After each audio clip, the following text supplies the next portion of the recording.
They invited me to mock me. My ex and his new fiancé thought sending me a wedding invitation was the ultimate insult. Little did they know, I'd walk into that stunning garden wedding with someone who could buy their entire venue with pocket change. This is how I turned their joke into my victory. Before I tell you how I completely flipped the script on my ex's cruel joke, make sure you hit that subscribe button and ring the notification bell.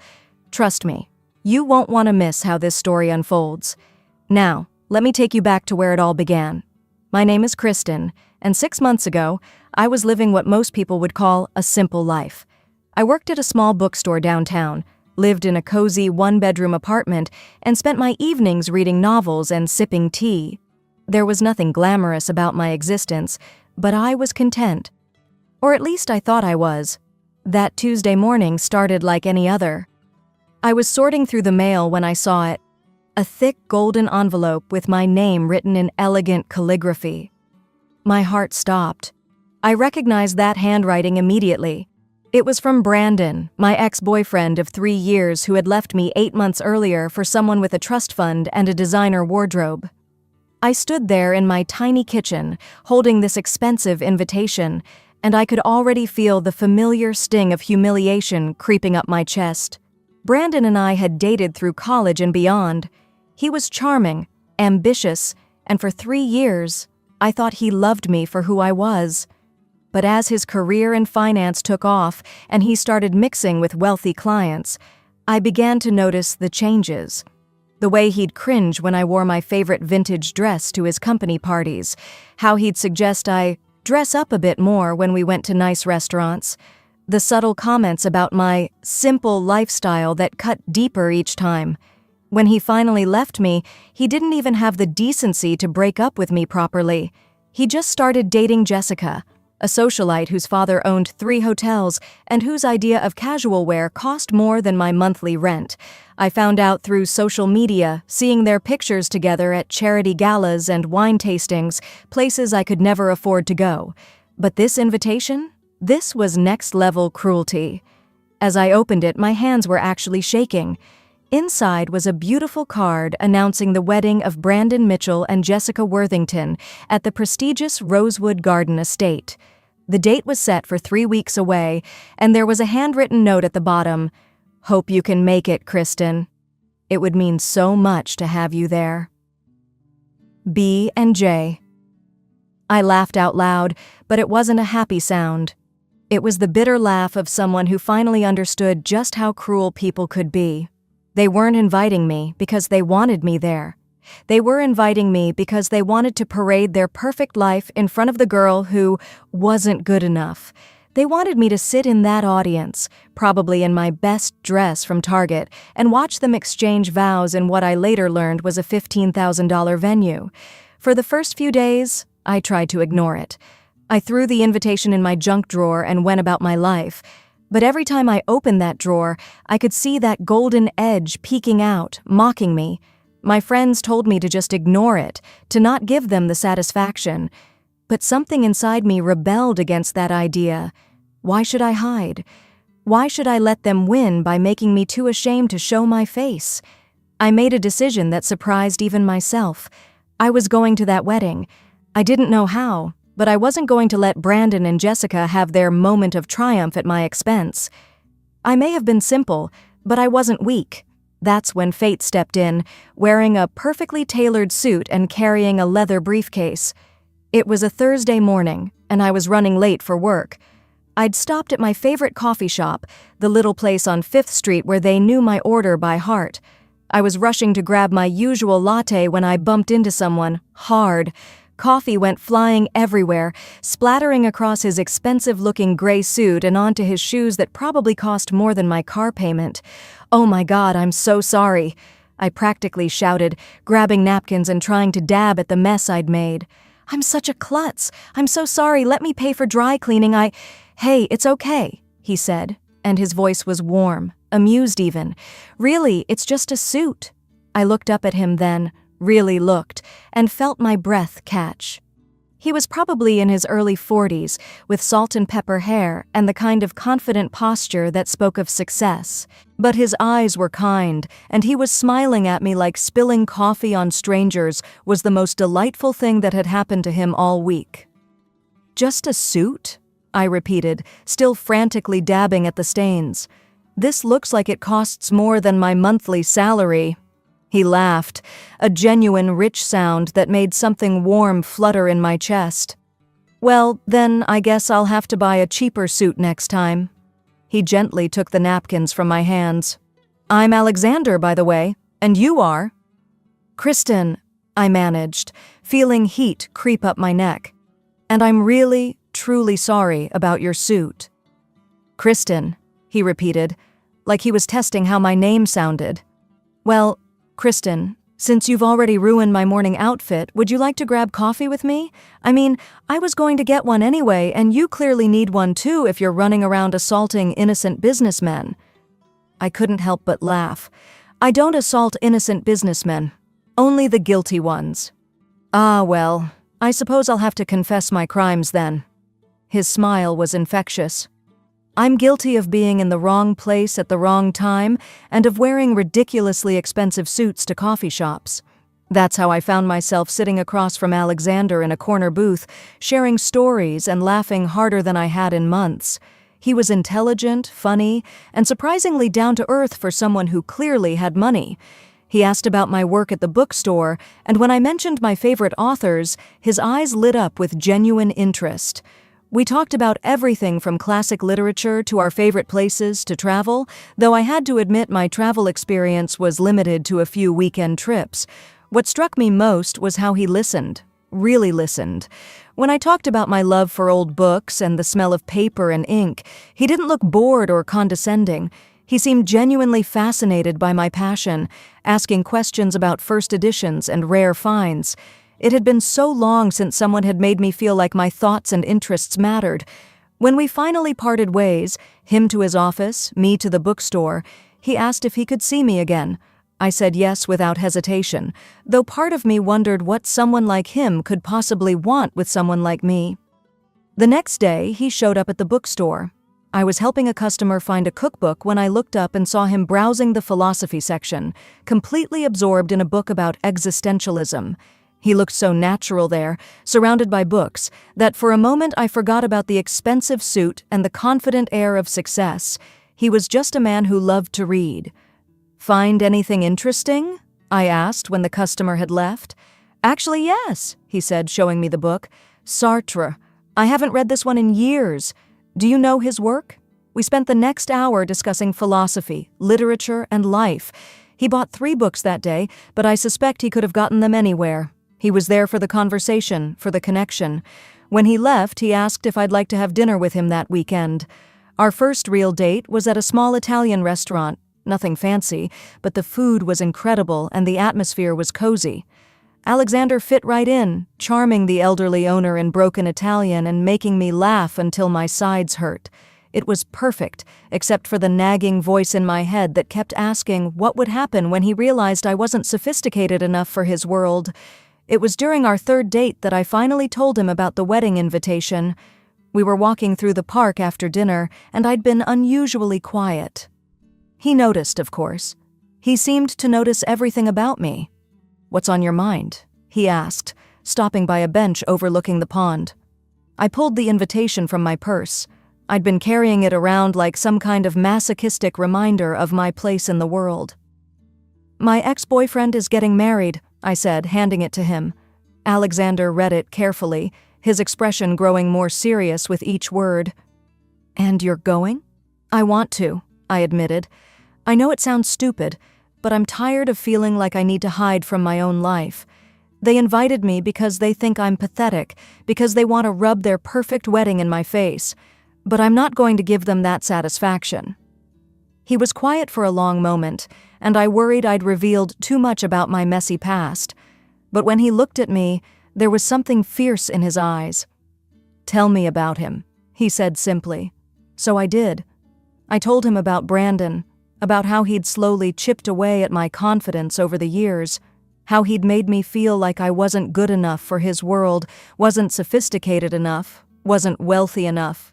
How he'd left me for someone who could match his ambitions and his bank account. "He sounds like an idiot," Alexander said when I finished. I laughed, but it was shaky. "Maybe, but he wasn't wrong about me not fitting into his world." Alexander turned to face me fully. "Kristen, can I tell you something? I've been in that world my entire adult life. I've been to countless charity galas, business dinners, and social events. Do you know what I've learned? Most of those people are desperately boring. They talk about the same things, wear the same clothes, and have the same opinions. They're so afraid of being different that they've forgotten how to be interesting." He reached over and took my hand. "You, on the other hand, are the most interesting person I've met in years. You're passionate about things that matter. You're kind to everyone you meet. You have opinions and dreams and a beautiful way of seeing the world. If your ex couldn't see that, then he's not just an idiot. He's a fool." That night, Alexander made me an offer that changed everything. "Let me take you to that wedding," he said. "Let me show you how it feels to walk into a room knowing you're exactly where you belong." I wanted to say no. It felt too much like charity, like pity. But something in his eyes told me this wasn't about pity at all. This was about justice. The next 2 weeks became a whirlwind of preparation. Alexander insisted on taking me shopping, and I quickly learned that money really could buy confidence. We went to boutiques I'd only ever walked past, where the saleswomen treated me like royalty simply because I was with him. I tried on dress after dress until we found the perfect one, a stunning emerald green gown that made my eyes sparkle and my skin glow. It cost more than I made in 3 months, but Alexander waved away my protests. "You're not paying me back," he said firmly. "This is my gift to you. Besides, I have a feeling I'm going to get far more out of this than you are." The day of the wedding arrived faster than I expected. I spent the morning getting ready, with professionals that Alexander had hired to do my hair and makeup. They didn't change who I was, they just enhanced what was already there. When I looked in the mirror, I saw myself, but better, confident, radiant, beautiful. Alexander arrived to pick me up in a sleek silver car with a driver. He was wearing a perfectly tailored tuxedo that made him look like he'd stepped out of a magazine. But when he saw me, his expression was so soft, so genuinely appreciative, that I felt beautiful from the inside out. "You look incredible," he said, and I believed him. The drive to Rosewood Garden Estate took about 30 minutes, and with each mile I felt my courage building. Alexander held my hand the entire way, occasionally squeezing it in reassurance. We talked about everything except the wedding: books, travel, his work in real estate development. I learned he owned several properties around the city, but he spoke about his work with such passion that it was clear he built things because he loved creating something lasting, not just for the money. When we pulled up to the venue, I gasped. Rosewood Garden Estate was even more beautiful than I'd imagined. The ceremony was being held in a manicured garden with white roses everywhere, fairy lights strung between the trees, and elegant white chairs arranged in perfect rows. It was like something out of a fairy tale, which made sense because Jessica had always wanted to be a princess. As we walked up the garden path, I could feel eyes on us. Wedding guests were already mingling, holding champagne flutes and admiring the flowers. I recognized some faces, college friends, mutual acquaintances from Brandon's work, and I could see the exact moment when they recognized me. The whispers started immediately. I heard fragments as we passed. "Is that Kristen? Who is that man? She looks incredible." I didn't think she was coming. But the real moment came when Brandon saw me. He was standing near the altar, presumably waiting for his cue to take his place. He looked handsome in his tuxedo, I had to admit, but when his eyes found mine across the garden, his face went completely white. His mouth actually fell open. Jessica appeared at his side a moment later, resplendent in what was clearly a designer wedding dress. She followed Brandon's gaze and spotted me. The look on her face was priceless. Shock, confusion, and something that might have been panic. This clearly wasn't how they'd expected this to go. Alexander seemed to sense my nerves because he leaned down and whispered in my ear, "Remember, you belong here just as much as anyone else. More, actually." "Why more?" I whispered back. He smiled. "Because you're the only one here who's genuinely happy." The ceremony itself was beautiful, I had to admit. Brandon and Jessica exchanged vows under an arch of white roses as the sun began to set behind them. They looked perfect together, two beautiful people promising to love each other forever. But I found myself watching Alexander more than the bride and groom. He held my hand throughout the ceremony, occasionally glancing at me with such warmth that I forgot to feel bitter about my ex getting married. During the reception, everything changed. The garden had been transformed with string lights and flowing white fabric. Round tables were scattered throughout the space, each decorated with towering centerpieces of white flowers. It was elegant, expensive, and exactly the kind of wedding Jessica had always dreamed of. But as we mingled during the cocktail hour, I noticed something interesting. People were treating me differently. The same college friends who had barely acknowledged me at Brandon's work parties were now approaching me with genuine smiles. Old acquaintances who used to look right through me were suddenly very interested in catching up. Everyone wanted to know about my mysterious companion. Alexander handled it all with grace, charming everyone he met while never making me feel like I was in his shadow. He had a way of including me in every conversation, asking for my opinions, and making it clear that he valued what I had to say. I watched him work the room and realized this wasn't an act for him. This was just who he was, confident, kind, and completely comfortable in his own skin. That's when Brandon approached us. I saw him coming across the garden, and my heart started racing. Alexander must have sensed my tension because he moved slightly closer, his hand finding the small of my back in a gesture that was both protective and supportive. "Kristen," Brandon said, his voice careful and polite. "I'm so glad you came. You look amazing." "Thank you," I replied, surprised by how steady my voice sounded. "It's a beautiful wedding. Congratulations." Brandon's eyes kept darting to Alexander, clearly trying to figure out who he was and how I'd ended up with him. "I don't think we've met," he said finally, extending his hand. "I'm Brandon, the groom." "Alexander," came the reply, and his handshake was firm and confident. "Congratulations on your wedding. Kristen has told me so much about you." I had to bite back a smile at Brandon's expression. He clearly wasn't sure whether that was a good thing or a bad thing. "So, how do you two know each other?" Brandon asked, his curiosity getting the better of his manners. "We met at a coffee shop," Alexander said smoothly. "Kristen literally ran into me, best accident of my life." The way he said it, with such genuine affection, made my heart skip, but I could see Brandon processing this information, trying to figure out how serious we were, how long we'd been together. "Well," Brandon said awkwardly, "I should get back to Jessica, but maybe we could catch up later, Kristen? I'd love to hear what you've been up to." After he walked away, Alexander turned to me with raised eyebrows. "That was interesting." "What do you mean?" "He's having second thoughts," Alexander said simply. "I can see it in his eyes. He's looking at you tonight and realizing what he gave up." I wanted to dismiss it, but deep down I wondered if Alexander was right. There had been something in Brandon's expression, a wistfulness that I'd never seen before. The evening continued, and I found myself actually enjoying the party.